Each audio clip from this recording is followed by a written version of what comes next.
Chapter 20. The Invisible Barrier.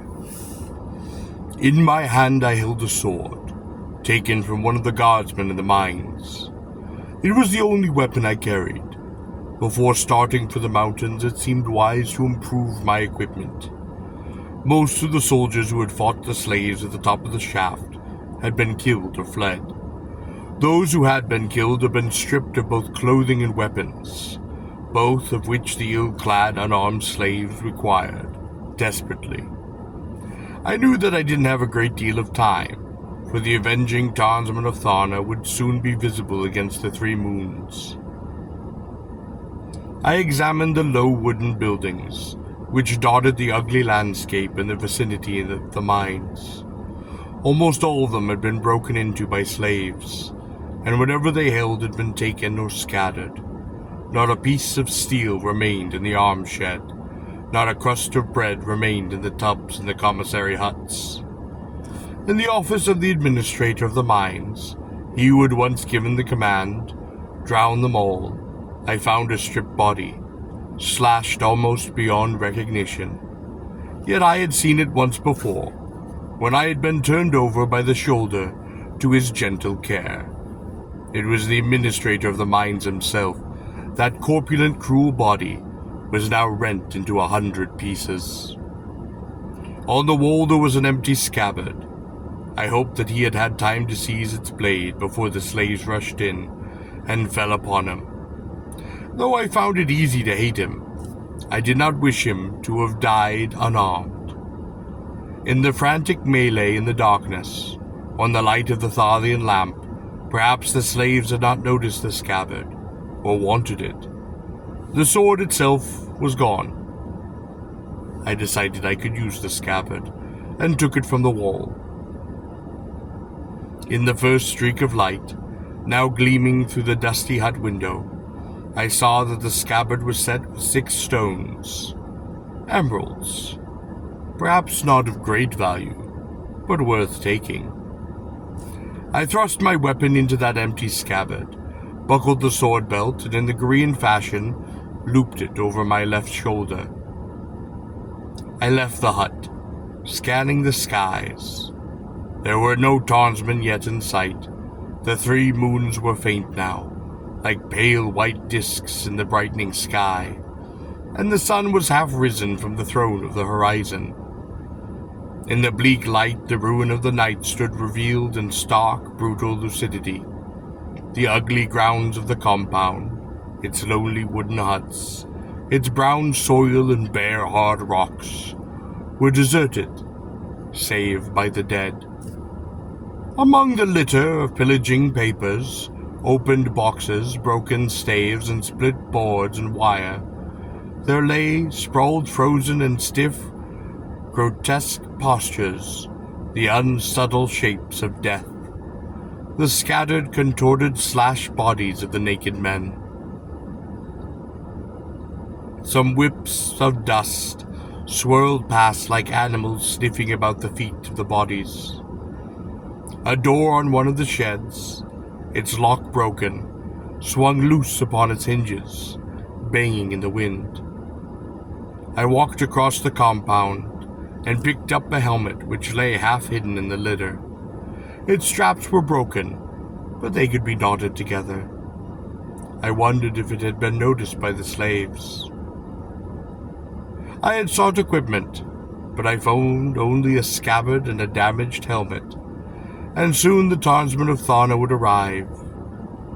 Using the warrior's pace, a slow jog that can be prolonged for hours, I left the compound of the mines. I only reached the shelter of a line of trees when I saw some 1,000 yards behind me, descending on the compound of the mines like clouds of wasps, the townsmen of Tharna. It was in the vicinity of the Pillar of Exchanges, 3 days later, that I found the tarn. I had seen its shadow and feared it was wild, and had prepared to sell my life most dearly. But the great beast, my own plumed giant, who may have haunted the Pillar of Exchanges for weeks, settled on the plains no more than 30 yards from me. Its great wings shaking, and it stalked to my side. It was for this reason that I had returned to the pillar, hoping that perhaps that monster might linger in its vicinity. There was good hunting nearby, and the ridges where I had carried the Tatrix afforded shelter for a nest. When it approached me and extended its head, I wondered if what I had dared not hope might be true, that the bird might have been waiting for me to return. He offered no resistance. He showed no anger. I leapt to his back and cried as before, one strap. At the signal with a shrill cry and a mighty spring, those gigantic wings cracked like whips and beat their way aloft in the glory of flight. As we passed over the Pillar of Exchanges, I remembered it was there that I had been betrayed by she who was one Tatrix of Tharna. I wondered what had been her fate. I wondered too at her treachery, her strange hatred of me, for somehow it seemed not to fit well with the lonely girl upon the ledge, who stood quietly gazing at the field of Talanders, while a warrior had gorged himself on the kill of a Tarn. Then again my memory blackened with fury at the thought of her imperious gesture, that insolent command, "Seize him." Whatever her fate, I insisted to myself, it is richly deserved. Yet I found myself hoping that perhaps she had not been destroyed. I wondered what vengeance would have satisfied the hatred borne to Lara the Tatrix by Darna the Proud. I guessed unhappily that she might have had Laura hurled into a pit of osts, or watched her boiled alive in the foul oil of Tharlians. Perhaps she would have been thrown naked into the clutches of the insidious leech plants of Gor, or had her fed to the giant urts in the dungeons beneath her own palace. I knew the hatred of men is but a feeble thing compared to the hatred of women, and I wondered how much it would take to slake the thirst for vengeance of such a proud woman as Dorna the Proud. What would have been enough to satisfy her? It was now the month of the vernal equinox on Gor, called Enkara, or the first Kara. The full expression is Enkara la Tavurs, which means, most literally, the first turning of the central fire. Far Tavurs is Gorean expression for the sun. More commonly, though never in the context of time, the sun is referred to Tor Tugul, or fight upon the homestone. The month of the autumnal equinox is called fully Sikara Fartorvas, but usually simply Sikara, the second Kara, with the second turning. As might be expected, there are related expressions for the months of the solstices. In var far torvis, si var lar torvis, or again rather literally, the first resting and the second resting of the central fire. These, however, like the other expressions, usually occur in speech only as Invar and Sivar, the first and the second resting. Chronology, incidentally, is the despair of scholars on Gor, for each city keeps track of time by virtue of its own administrator lists. For example, a year is referred to as the second year when so-and-so was administrator of the city. One might think that some stability would be provided by the initiates, who must keep a calendar of their feasts and observances. But the initiates of one city do not always celebrate the same feasts on the same days as do those of another city. If the High Initiate of Ar should have succeeded in extending his hegemony over the High Initiates of rival cities, a hegemony which he claimed he possessed already incidentally, a unified calendar might have been introduced. But so far there has been no military victory of Ar over other cities, and accordingly, free of the sword, the initiates of each city regard themselves as supreme only within their own walls. There are, however, some factors which tend to reduce the hopelessness of the situation.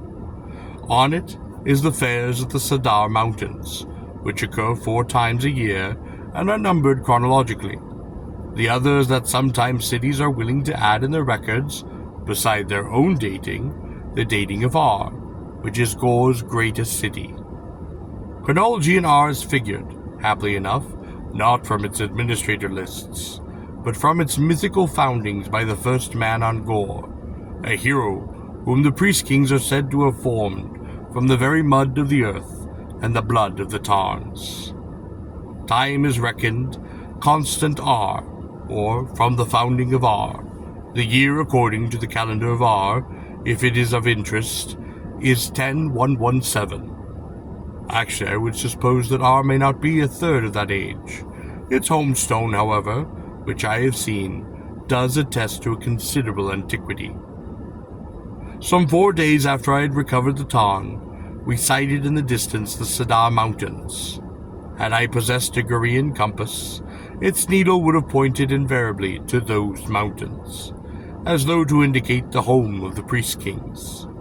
Before the mountains, in a panorama of silk and flags, I saw the pavilions of the Fair of Ankara, or the Fair of the First Turning.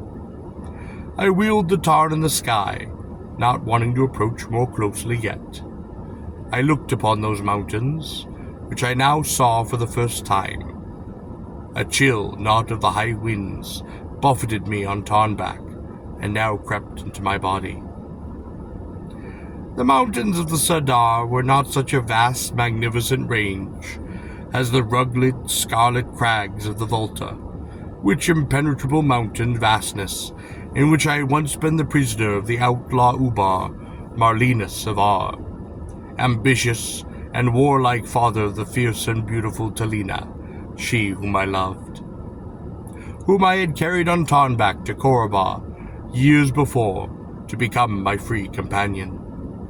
No, the Sadar Range was not the superb natural wilderness that was the Volta.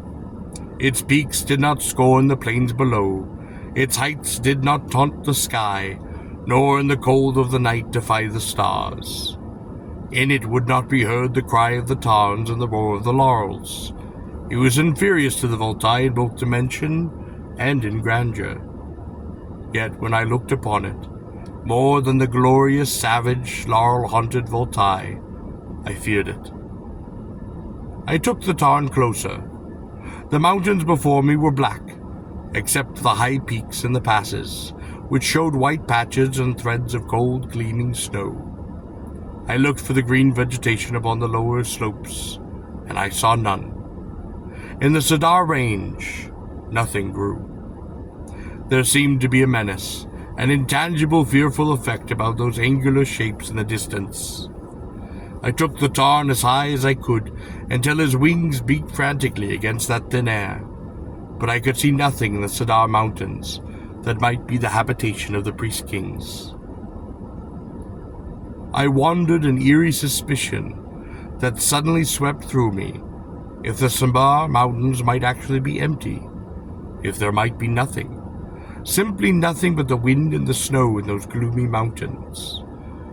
And if we worshipping unknowingly nothing, what if the interminable prayers of the initiates, the sacrifices, the observances, the rituals, the innumerable shrines, altars, and temples to the priest kings?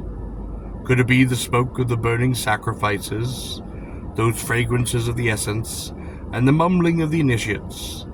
Their protestations and groveling were all addressed to nothing but the empty peaks of the Sadar, to the snow, the cold, and the wind that howled among those black crags. Suddenly the Tarn screamed and shuddered in the air. The thought of the emptiness of the Sadar Range was banished from my mind, for here was evidence of those priest kings. It was almost as if the bird had been seized by an invisible fist. I could sense nothing. The bird's eyes, perhaps the first time in his life, were filled with terror, blind, uncomprehending terror, and I could see nothing. Protesting, screaming, the great bird began to reel helplessly downward. Its vast wings furtively, wildly struck out, uncoordinated and frantic, like the limbs of a drowning swimmer. It seemed the very air itself refused any longer to bear his weight, and in a drunken, dizzy circle, screaming, bewildered, and helpless, the bird fell, while I, for my life, desperately clung to the thick quills of his neck.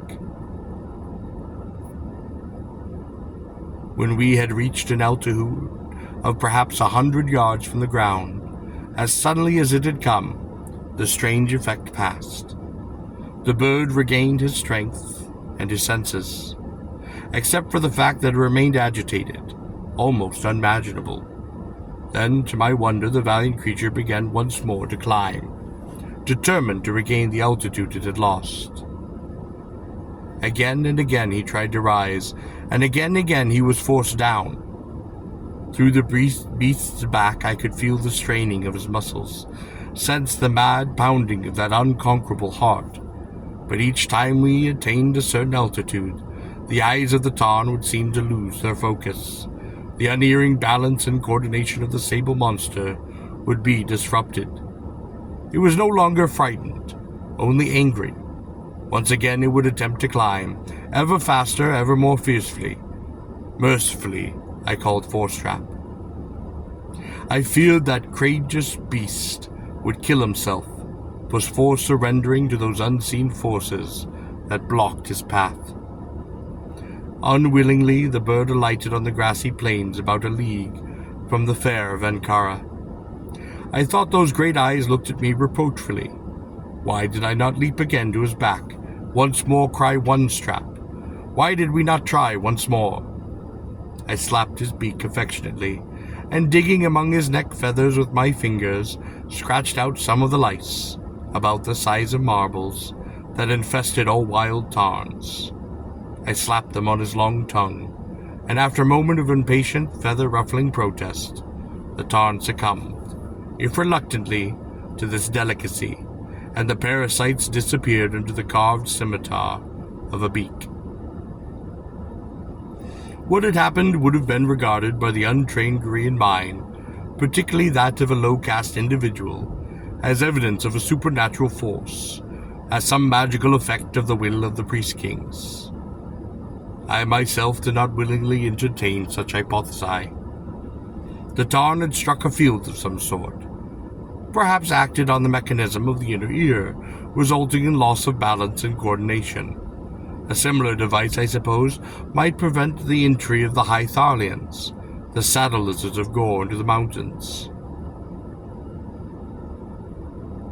In spite of myself, I admired the priest-kings. I knew now that it was true. What I had been told to those who entered the mountains must do so on foot.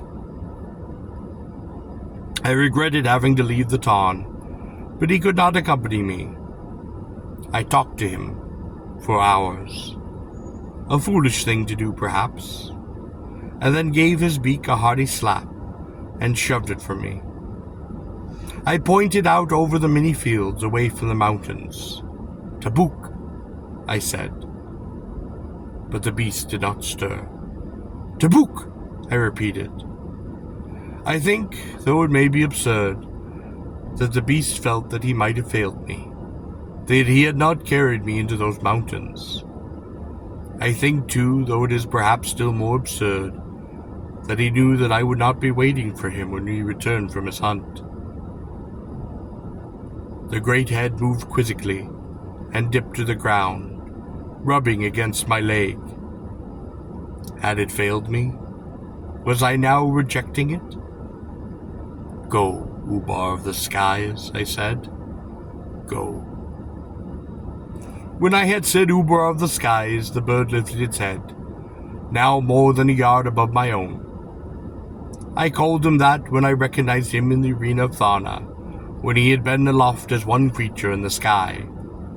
The great bird stalked away from me about 15 yards, then turned, looking at me again. I pointed to the fields away from the mountains. It shook its wings, and it screamed, hurling itself against the wind. I watched it until a tiny speck against the blue sky disappeared in the distance. I felt unaccountably sad and turned to face the mountains of the Sadar. Before them, resting upon that grassy plains beneath, was the fair of Ankara. I had not walked more than a pasong when from a cluster of trees to my right Upon the other side of a thin, swift stream that flowed away from the cedar, I heard the terrified scream of a girl.